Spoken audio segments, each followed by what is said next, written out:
glove is okay. It's your choice. You can walk away.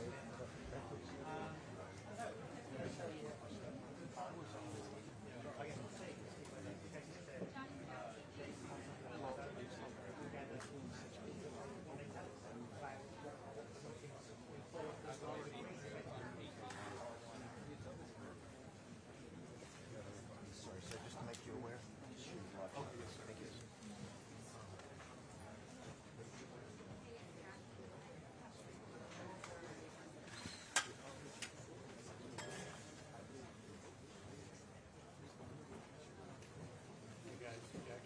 Техническая проверка. 121, 122, 123, 124, 125, 126.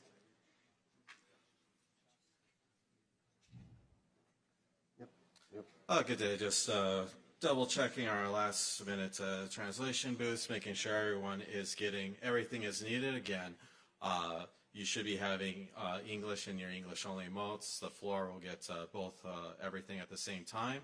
On your headsets, it should be 00 floor, 01 should be English, and 02 should be Russian on your headsets. So again, just doing a couple last minute checks, making sure everything is going through as it should.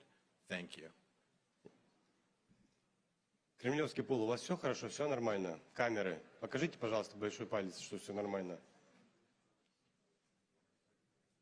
Все, спасибо большое.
turning a train station blind.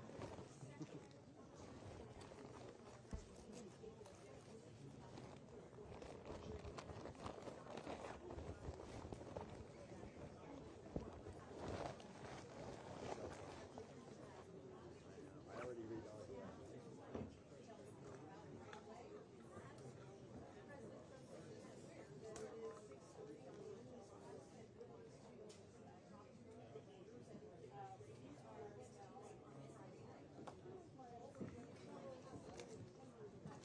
Sir, sir.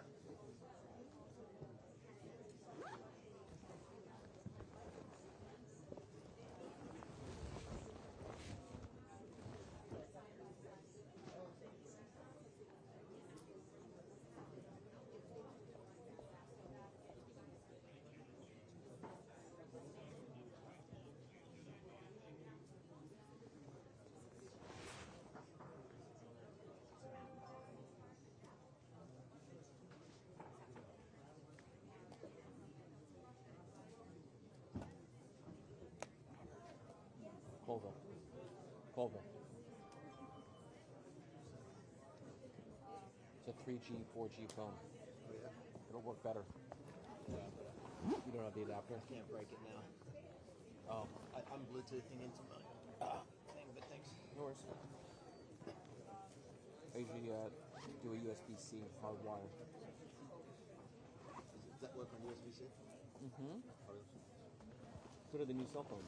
yeah. I do have that cable. I just in the middle of it now. Yeah, it's fine. The flip phones are a little, they're older, but they don't take as much bandwidth.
No.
Watch your back, mister. Sir. Huh?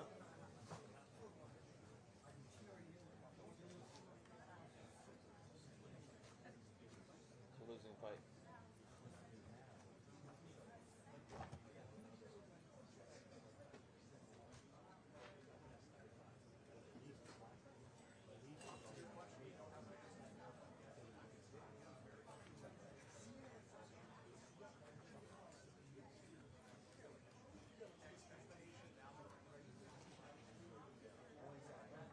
Robert, over here.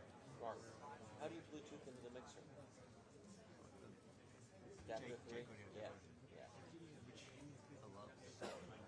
They're very good.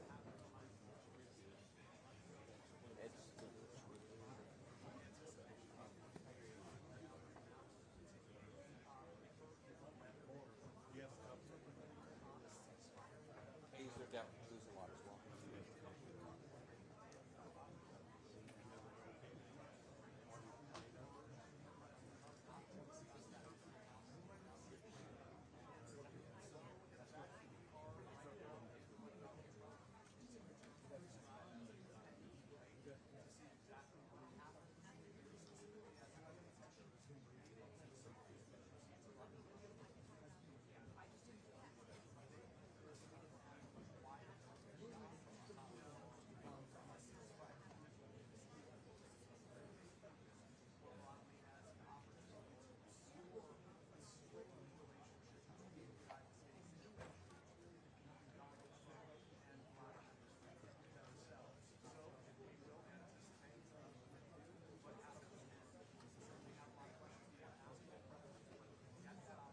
Ukraine can continue to successfully resist the Russian military's incursion. Ambassador, just to reset and put things in context, the pursuing peace is the word splashed on the background up there for the press conference we're expecting.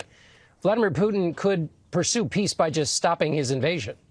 Of course, we've been saying that in the Biden administration. The United States government has been saying that for years. This war could end right now if the Russian military stopped its aggression.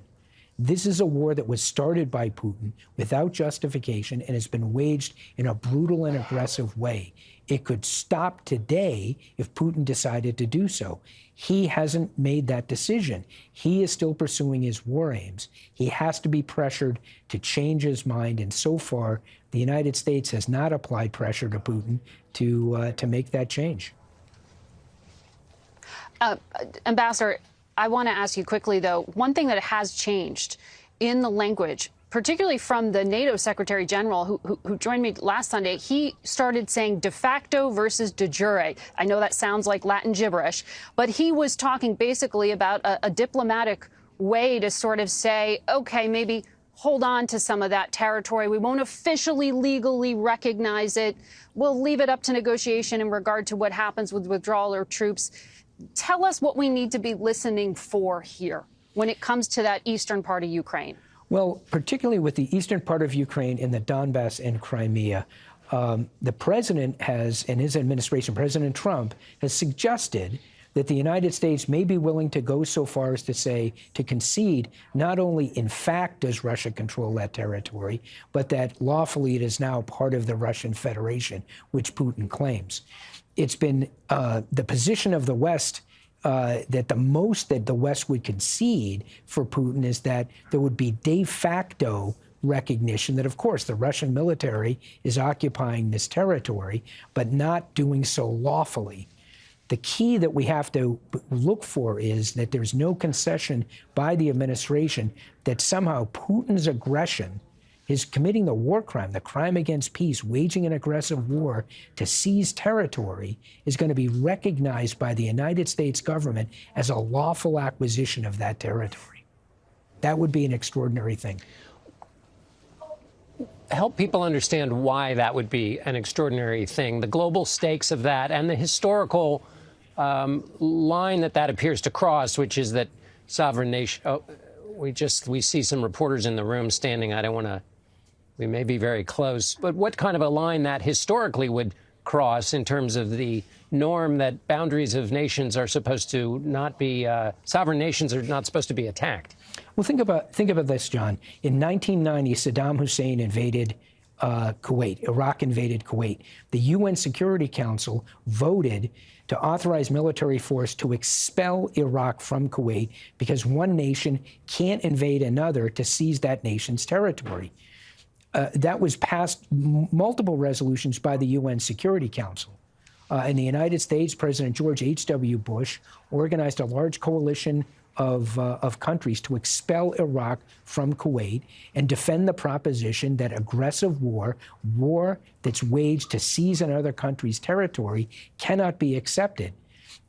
If the United States recognizes today that Putin lawfully seized Crimea and the Donbass, the territory that they have, it will turn that notion, that proposition on its head.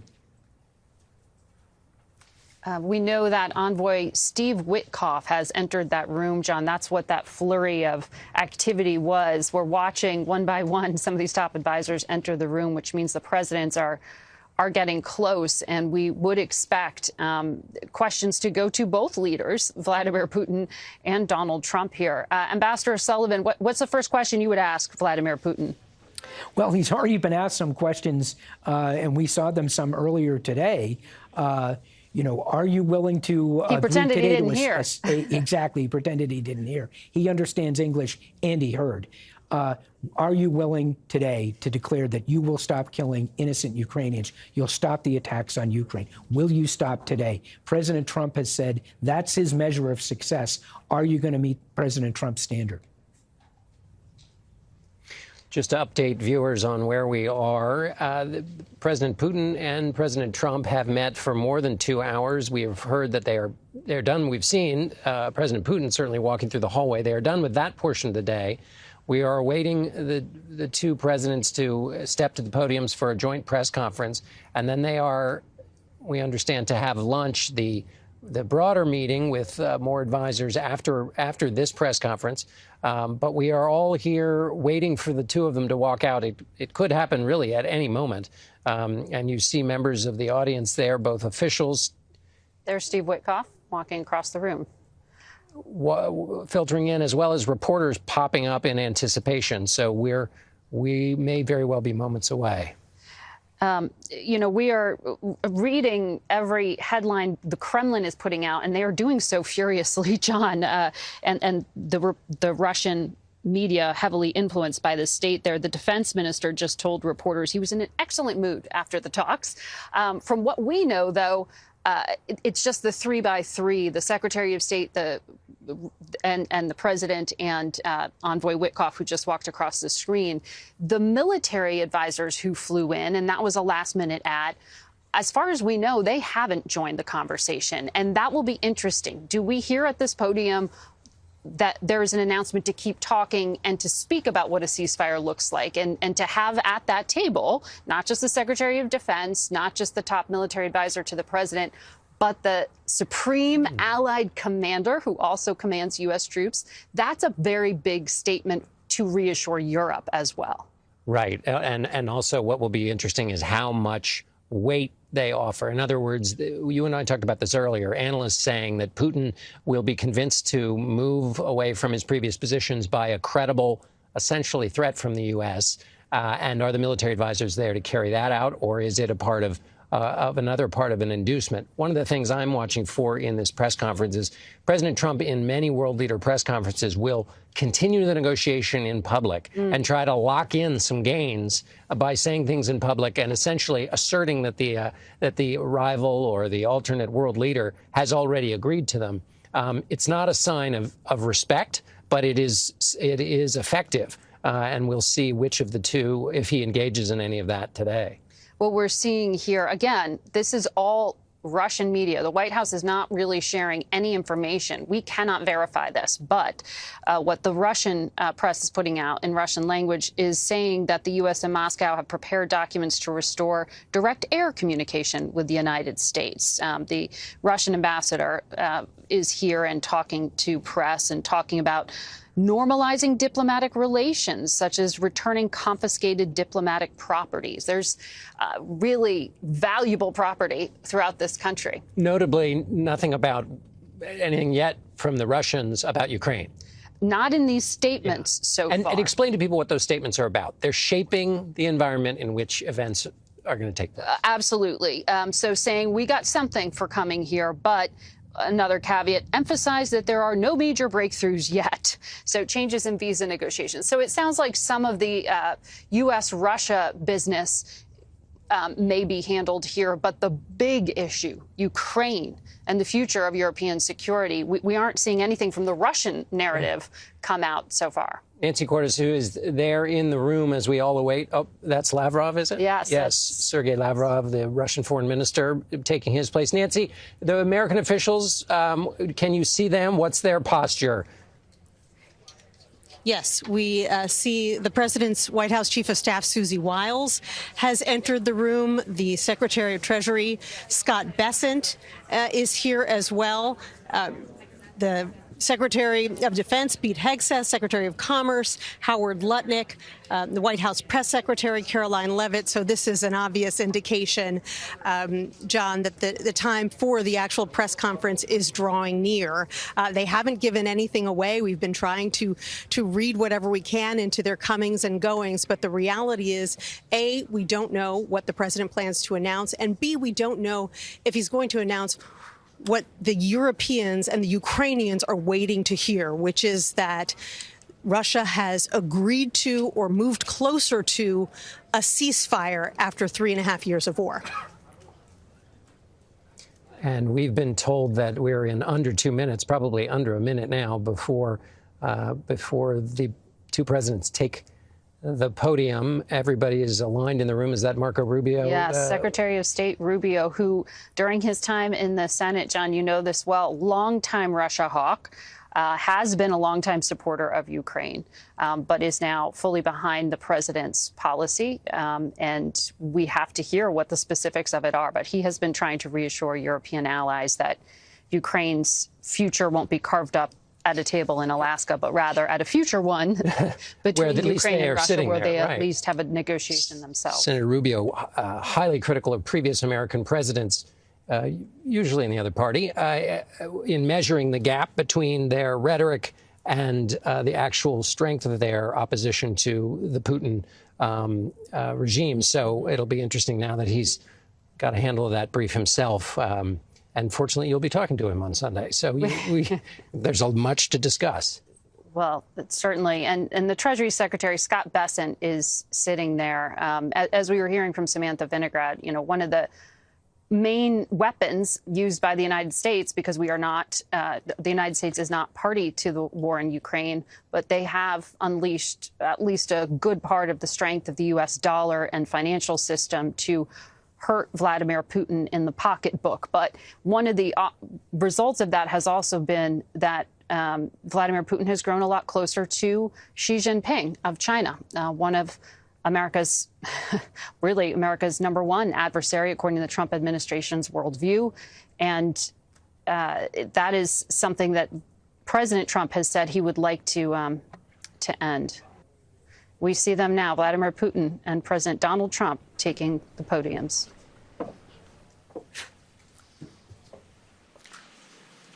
Mr. President, ladies and gentlemen, our negotiations have been held in a constructive atmosphere of mutual respect.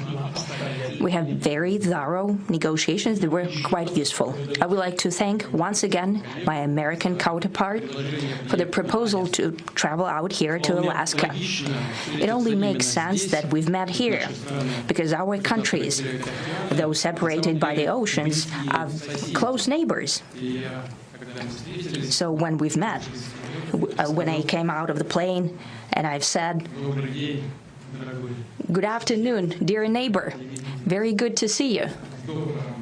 In good health and to see you alive." I think that is very neighborly. And I think that's some kind words that we can say to each other. We're separated by the Strait of Bering, though there are 2 islands only between the Russian island and the U.S. island. They're only 4 kilometers apart. We're close neighbors, and it's a fact. It's also important that Alaska has to do with our common heritage, common history between Russia and the U.S., and many positive events have to do with that territory. Still, there is tremendous cultural heritage back from the Russian America. For example, Orthodox churches and a lot of, more than 700 geographical names of Russian origin. During the Second World War, it was here in Alaska that was the origin of the legendary air bridge for the supply of military aircraft and other equipment under the Lend-Lease program. It was a dangerous and treacherous route over the vast emptiness of ice. However, the pilots of both countries did everything to bring closer the victory. They risked their lives and they gave it all for the common victory. I was just in the city of Magadan in Russia, and there is a memorial there dedicated to the Russian and the U.S. pilots. And there are 2 flags, the U.S. flag and the Russian flag. And I know that here as well, there is such a memorial. There is a military burial place several kilometers away from here. The Soviet pilots that buried there who died during that dangerous mission. We're thankful to the citizens and the government of the U.S. for carefully taking care of their memory. I think that's very worthy and noble. We'll always remember other historical examples when our countries defeated common enemies together in the spirit of battle camaraderie and allyship that supported each other and facilitated each other. I'm sure that this heritage will help us rebuild and foster mutually beneficial and equal ties at this new stage, even during the hardest conditions. It is known that there have been no summits between Russia and the U.S. for 4 years, and that's a long time. This time was very hard for bilateral relations relations, and let's be frank, they have fallen to the lowest point since the Cold War. I think that's not benefiting our countries and the world as a whole. It is apparent that sooner or later we had to amend the situation to move on from the confrontation to dialogue. And in this case, a personal meeting between the heads of state has been long overdue, naturally under the condition of serious and painstaking work, and this work has been done in general. Me and President Trump have very good direct contact. We've spoken multiple times. We spoke frankly on the phone. And special envoy of the president, Mr. Witkoff, traveled out to Russia several times. Our advisors and heads of foreign ministries kept in touch all the time. And you know fully well that one of the central issues was the situation around Ukraine. We see the strive of the administration and President Trump personally to help facilitate the resolution of the Ukrainian conflict. And his strive to get to the crux of the matter, to understand this history, is precious. As I've said, the situation in Ukraine has to do with fundamental threats to our security. Moreover, we've always considered the Ukrainian nation, and I've said it multiple times, a brotherly nation. However strange it may sound in these conditions, we have the same roots, and everything that's happening is a tragedy for us and terrible wound. Therefore, the country is sincerely interested in putting an end to it.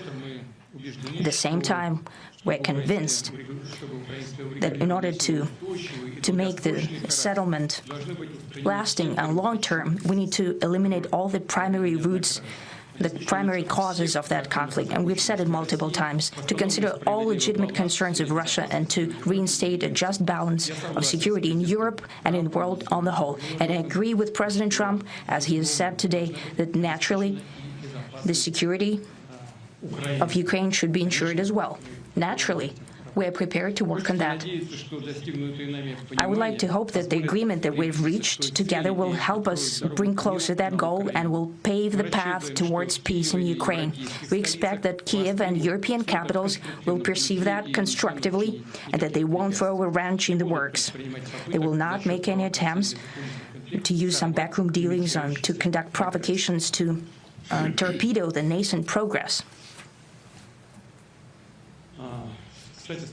Incidentally, when the new administration came to power, bilateral trade started to grow.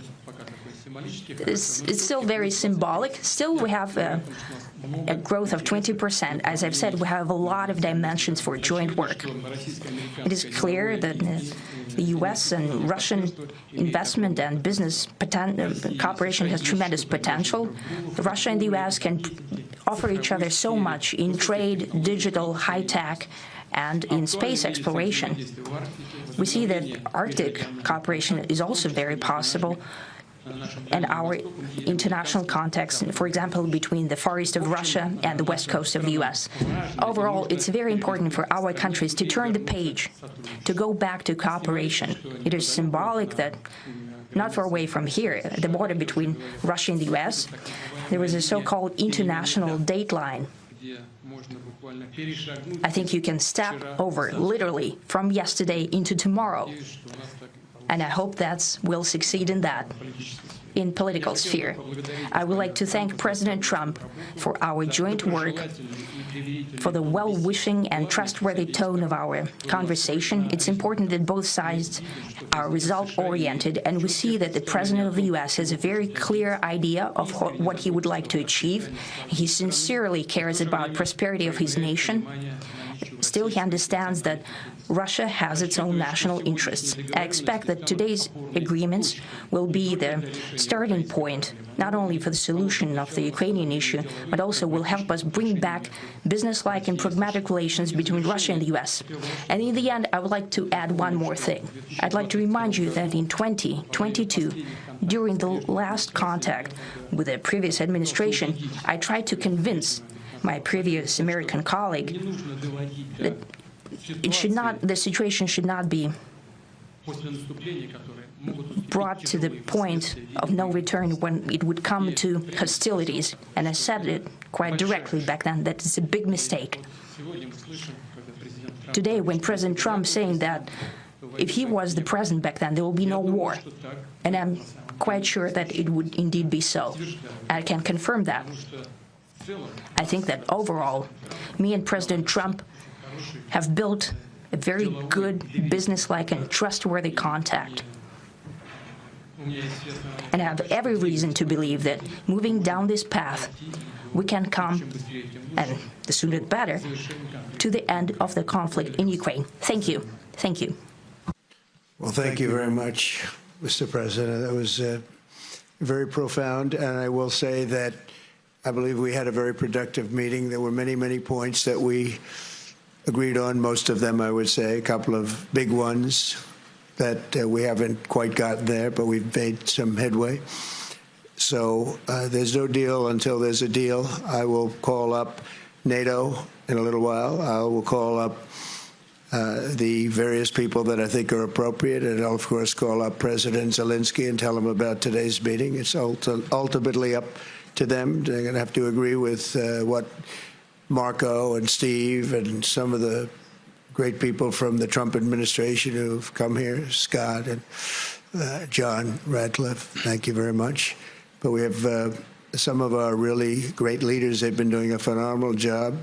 We also have some tremendous Russian business representatives here, and I think, you know, everybody wants to deal with us. We've become the hottest country anywhere in the world in a very short period of time, and we look forward to that. We look forward to dealing. We're going to try and get this over with. We really made some great progress today. I've always had a fantastic relationship with President Putin, with Vladimir. We had many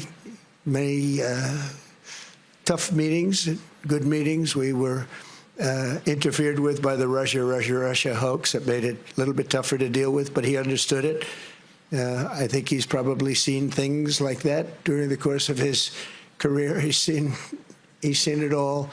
But we had to put up with the Russia hoax. He knew it was a hoax, and I knew it was a hoax. But what was done was very criminal. But it made it harder for us to deal as a country in terms of the business and all of the things that we'd like to have dealt with. But we'll have a good chance when this is over. So just to put it very quickly, I'm going to start making a few phone calls and tell them what happened. But we had an extremely productive meeting, and many points were agreed to. There are just a very few that are left. Some are not that significant. One is probably the most significant, but we have a very good chance of getting there. We didn't get there, but we have a very good chance of getting there. I would like to thank President Putin and his entire team, whose faces, who I know in many cases, otherwise, other than that, whose faces I get to see all the time in the newspapers. You're almost as famous as the boss, but especially this one right over here. But we had some good meetings over the years, right? Good, productive meetings over the years, and we hope to have that in the future. But let's do the most productive one right now. We're going to stop really 5, 6, 7,000, thousands of people a week from being killed, and President Putin wants to see that as much as I do. So, again, Mr. President, I'd like to thank you very much, and we'll speak to you very soon and probably see you again very soon. Thank you very much, Vladimir. Next time in Moscow. Oh, that's an interesting one. I don't know. I'll get a little heat on that one, but I could see it possibly happening. Thank you very much, Vladimir. And thank you all. Thank you. Thank you. Thank you so much.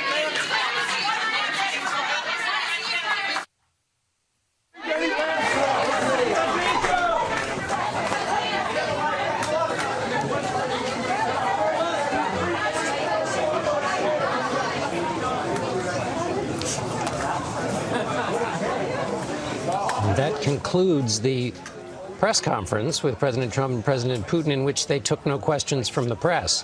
Which really more, press statements, I guess. Press statements. That was not according to plan. Vladimir Putin spoke first. He talked about nascent progress. He talked about turning the page with the United States, at times getting almost elegiac as he talked about the international dateline and stepping from yesterday into tomorrow.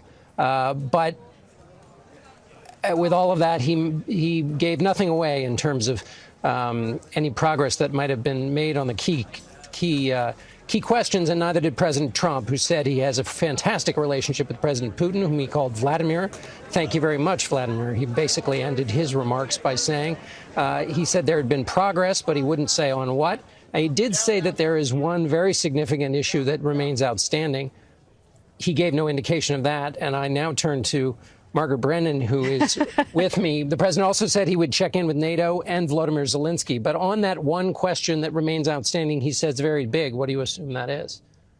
Well, the one thing he told us to expect was a ceasefire. We heard nothing about that, John. We didn't hear any description of any form, even a modified one. There had been speculation that you might see, for example, a halt to aerial activity, the kind of drone attacks or missile attacks on cities you've been seeing of late, and let that war in the east continue with tanks and soldiers. Nothing. We didn't hear any of that. And you heard from President Trump a reference instead back to his own political travails, so to speak. He talked about Russiagate, that reference to the intelligence community and the bipartisan Senate findings that Russia did interfere in the 2016 election. That is such a thorn in the president's side. It bothers him so greatly, and it comes up anytime you hear Russia mentioned. So for him, there's almost, you almost hear this kinship as he was describing it with Vladimir Putin, saying,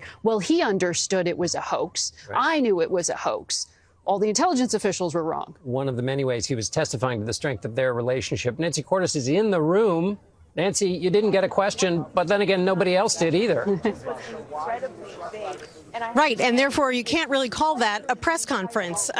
It's unclear what that was, because President Trump and President Putin came out. They spoke highly of each other. President Trump vaguely referred to progress that had been made in one area in particular. But he didn't even say what that area was. He said he was going to call his European counterparts and let them know. And then he thanked Vladimir Putin, and they walked off the stage. And it is going to be difficult for them to avoid the perception that this was meant to enable Vladimir Putin to stand side by side with President Trump behind the podiums on stage, without then having to take any questions from Western journalists, because all day long here in Alaska, reporters have been shouting questions at Putin, shouting questions like, why are you targeting civilians? And why should anyone trust you? And he has either made a gesture to indicate that he can't hear or that he can't understand. In any event, he hasn't answered those questions. But that would have been tough to continue to do if he was standing there behind the podium, having those questions translated for him in real time. So both men have now left the stage. We don't know if President Trump is going to come back later on his own and give us more information. We don't know how significant any of this progress really is. We'd like to ask White House officials, but they left the room just as quickly as President Trump did.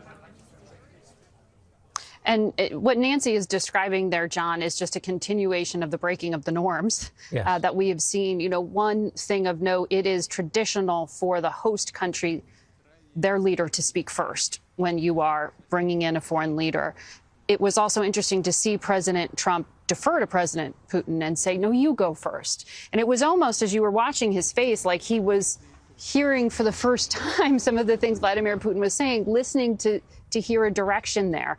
But the substance wasn't there in terms of ceasefire, the one thing we were told that we needed to listen in for. Now, we don't know, because they didn't tell us in this context. Does that mean that will be negotiated later today by the military advisors? Or are we done? Is President Trump heading back to Washington earlier than planned? Is that trilateral summit with Vladimir Zelensky going to happen? We don't know any of that. And one of the reasons why we keep coming back to the experts in the room idea is, as Ambassador Sullivan was describing to us, the two men sitting next to Vladimir Putin have been doing this a really long time. Mm-hmm. The two men standing next to Donald Trump are very new to diplomacy, as is this president. And they have held information so closely in that circle that all the institutions that are built up there to support with the, well, did you think of this? And if he says this, this is what he really means. That expertise that the United States has built up over long is lacking. That may sound like busy work, but it's actually important to play things out. And I know Ambassador Sullivan is one of those people because he was a career in the Foreign Service and knows, and he is listening in here. Ambassador Sullivan, this was all quite unusual. Can we say anything was achieved today? You know, Margaret, my reaction is I'll quote a political expression from the last century. This was a nothing burger. I mean, where's the beef? There's nothing there. They could have issued these statements on Inauguration Day, January 20th of this year. It's now the middle of August. The Trump administration keeps talking about wanting to get a signal from President Putin about whether he's serious about peace. Putin said nothing today concretely that would indicate that he is serious about achieving peace in Ukraine. Margaret, as you said, if this is all that happens, if this statement is it, there aren't going to be further meetings, there aren't going to be further briefings, et cetera. It was a whole lot of to do about nothing.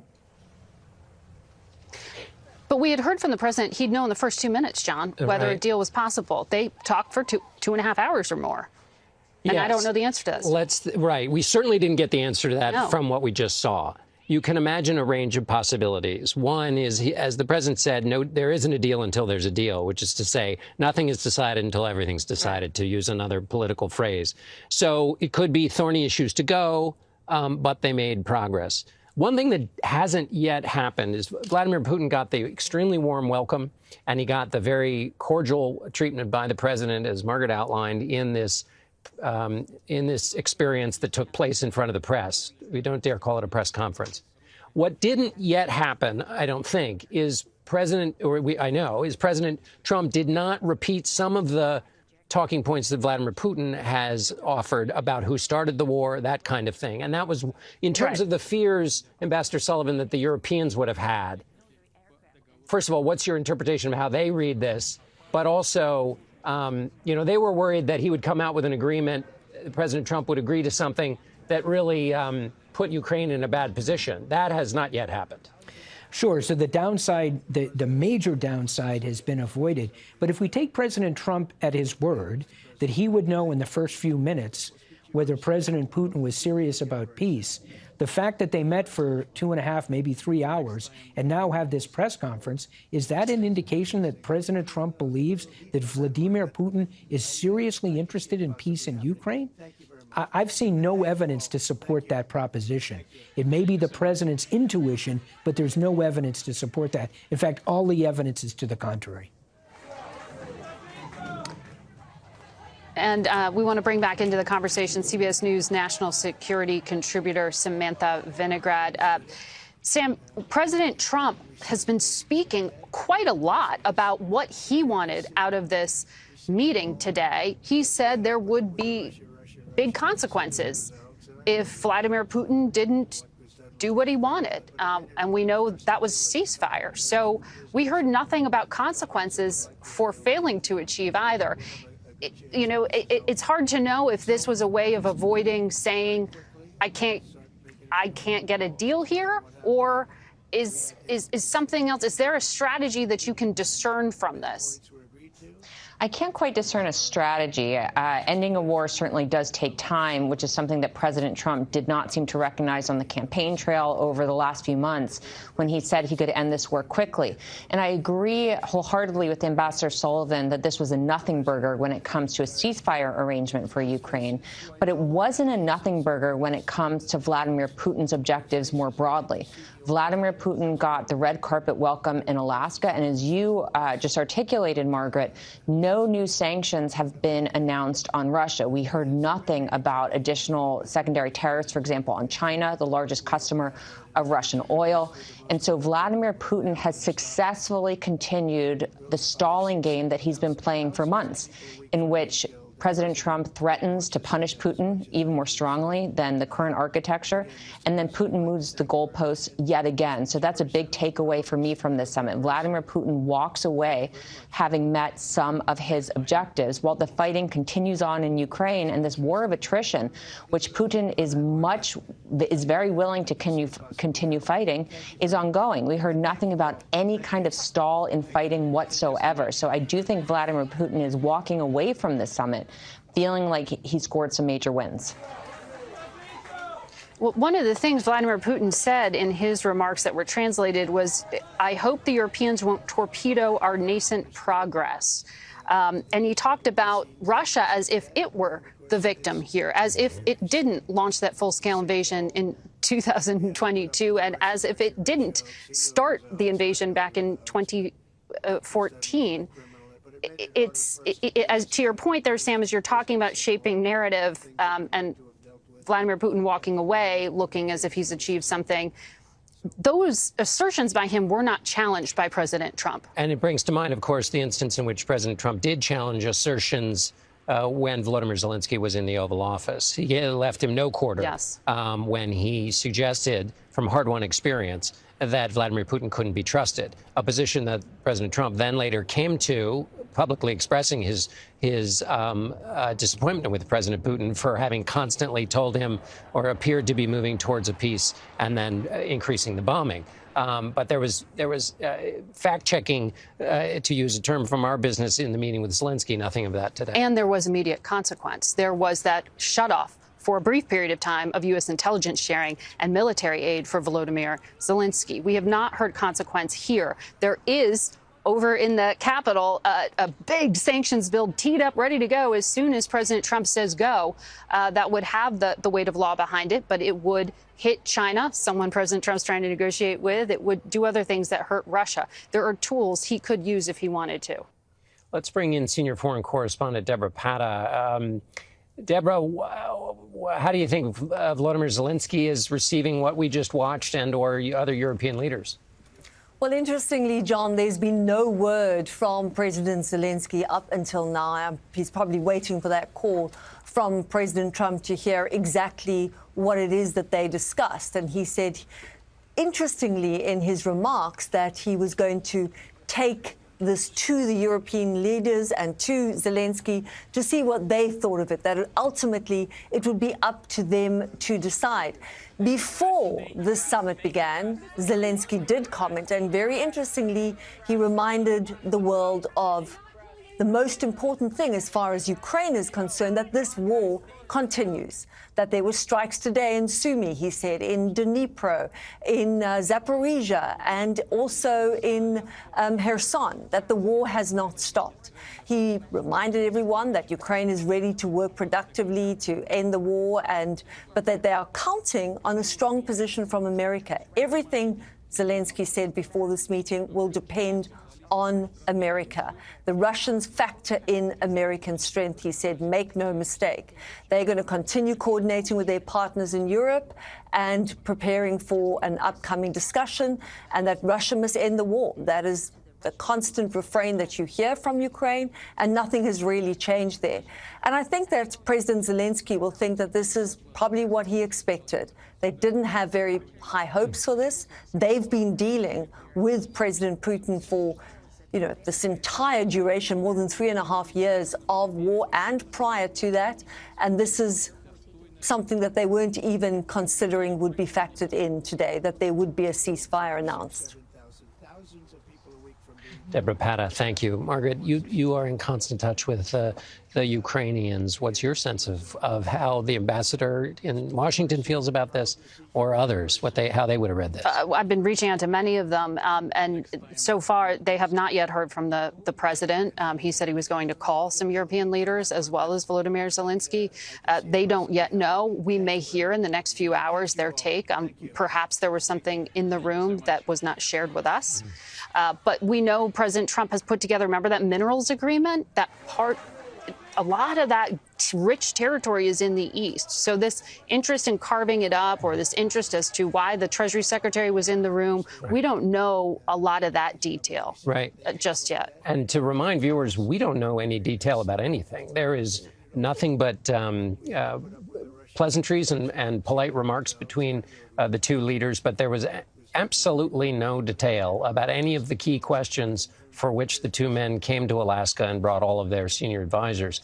Let's turn now to Nancy Cordes, Chief White House Correspondent. Nancy, one thing that struck me, and I wonder if it did you too, is Vladimir Putin said that he agreed with Donald Trump, who said that if he were in office, there would be no war in Ukraine. An extraordinary statement, but also one that undoubtedly was well received by the president. Absolutely. I mean, how many times have we heard President Trump say over the past 6 months, if I were president, this war never would have started? He says it every single time he talks to the White House press corps. And so to hear it echoed by Putin himself today would likely be the kind of thing that the Russians know might be music to President Trump's ears. And it's exactly the kind of thing that the Ukrainians were concerned about. They were worried that President Trump, over the past couple of months, has been moving more and more to their position. He's gotten tougher on Putin. He's grown frustrated with the fact that he has wanted to come to the table to discuss a ceasefire. The Ukrainians are all in for a ceasefire, and Russia has been bulking. And so they said point blank over the past couple of days, we think he's going to go and flatter Donald Trump. He's going to try to bring Trump back to his side. And we just hope that President Trump doesn't fall for it. Now, it remains to be seen whether there were any concrete agreements that were made here that might indicate that a ceasefire is closer than it was before. We simply don't know. But certainly Putin's strategy here, while he was speaking, was to say the things that President Trump himself likes to hear. And Nancy, rein me in here if this goes too far, but we usually hear President Trump in evaluating events that have taken place, even ones that we've witnessed at the same time with him, in extraordinary terms of success and greatness. And in this, by that measurement, this seemed to be, would you say, muted with respect to the way President Trump characterized the meeting that he'd just taken part in? Muted, vague, and perplexing. He said that they had made progress in a number of important areas, one area in particular that's very important, but he didn't give any more insight into what that area would be. And certainly, if he felt that they were very close to a ceasefire, he would just come out and say that. Now, he did say that he wants to talk to his European counterparts, which is something that he promised to do right after this summit, because they were very emphatic that they didn't want him negotiating on Ukraine's behalf. They wanted that to wait until Ukraine could be part of a second summit. And so the fact that he said he wanted to fill in his European counterparts before talking to the press, perhaps that is a good sign that he is respecting their wishes. But again, we simply don't know, John. And you're right. President Trump is not the type of person to shy away from crowing about a big success or even a big perceived success if he thinks he has buttoned one up. Margaret, we will learn, of course, in the hours, minutes, days about what's really going on, where things really are. But as both men leave Anchorage, or when they do, Vladimir Putin leaves with something that he's been given from the minute he landed until now that no other nation could give him: the prestige of standing as an equal with the President of the United States. Standing as an equal, getting a far more effusive and warm welcome than we have seen President Trump give to any world leader in the second administration. Now, is that strategic? Does that soften him up for the deal that we don't yet know about?